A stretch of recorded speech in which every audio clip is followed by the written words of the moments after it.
గులాబ్ జామ్, రస్మలై, బర్ఫీ, మోతిచూర్ లడ్డు, బేసన్ లడ్డు, కొబ్బరి లడ్డు, జిలేబీ, మైసూర్ పాక్, పస్తా బర్ఫీ, కాజు బర్ఫీ, బేసన్ బర్ఫీ, పాలకోవా బర్ఫీ, కలాకండ్, గజర్ కా హల్వా, నట్స్ హల్వా, కరాచీ హల్వా, బత్తీసా హల్వా, రసగుల్లా, బాదుషా, పాలకోవా అని మిఠాయి పేర్లు చెప్తంటే నోట్ల నీళ్ళు ఊరుతున్నాయిలే. ఇవన్నీ నోరు తీపి చేసేటే గాని ముచ్చట షేదబ్బా. మీరు మంచిగా నజరేసిండ్రో లేదో, మిఠాయిల దుకాణాలల్లా ఎన్కటి ఆ మెరుపు లేదు, అప్పటి కల లేదు. ఏ స్వీట్ దుకాణం పోయినా స్వీట్ల మీద చెక్కున మెరిసే ఎండి పూతగానొచ్చేది, చూడంగానే కొనాలనిపించేది. కానీ ఇప్పుడు ఏనో తాను తప్ప అది సుత కస్టమర్లు అడిగితేనే తయారు చేసి ఇస్తుండ్రు తప్పితే స్వీట్ల మీద బొత్తిలకే కానరాకుండా అవుతుంది.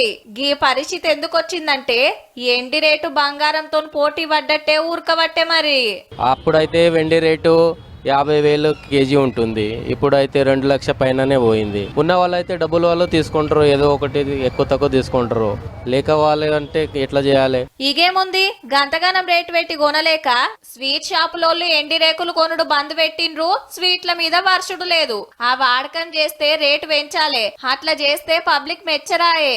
అందుకే ఎండి జాగల ఏరే ఎక్కమతులు చేస్తురు గాని అది తింటే పేయికి మంచిది కాదని అమ్ముడు పోతలేవు. దానికి అల్యూమినియం దిబి వస్తుంది, అది వెండి మొత్తం ప్యూర్ లా వస్తలేదు ఇప్పుడు. అది తక్కువ అయినది, అందుకోసం అది ఎవరు ఎక్కువ వాడతలేరు. అయితే స్వీట్లు ఖరాబ్ కాకుండా ఉండాలనో ఎండి పేయికి మంచి చేస్తదనో వెనకటికెళ్ళి ఎండి రేకులు వర్షేది. ఉన్నోళ్ళైతే బంగారు పూత ఉన్న స్వీట్లు ఆర్డర్ చేసేది. Day to day silver rates మీది పోతూనే ఉన్నాయి.